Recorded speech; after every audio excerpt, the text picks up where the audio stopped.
Hey guys, I want to show you how to connect Bose TV speaker with your phone using AUX cable. Once you switch the soundbar on, a white light will be highlighting here. Use your remote control, select TV. The soundbar is in TV. Then you take your AUX cable, take one end of the cable, connect it to your phone port. Then take the other end of the cable, go to the back of the soundbar and connect it to AUX in. Hook it in and it's in. Now the next thing you need to do is you go to wherever you save music on your phone and select the music. There we go. This is AUX connection.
If you remove the AUX cable, the music will stop.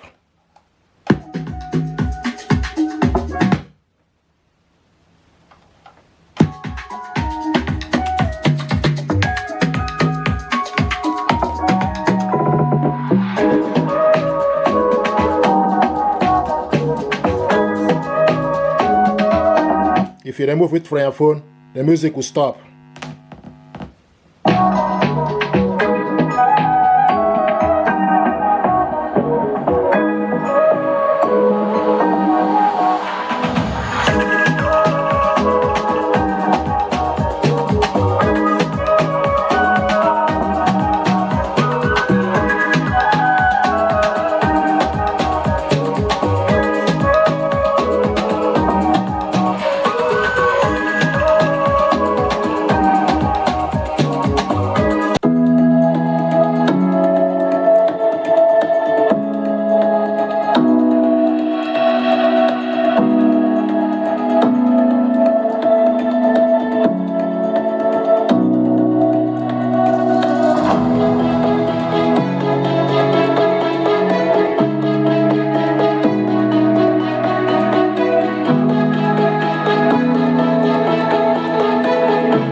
Thank you very much indeed. I'm happy with this speaker. It's small but it's very powerful and it does the job. I'm happy with this speaker, Bose TV speaker. It deserves your attention. You can hook this up with AUX cable, optical cable connection, HDMI connection, and Bluetooth. So you have a lot of connectivity options to connect this soundbar. We connected it right now with AUX cable. Thank you very much indeed.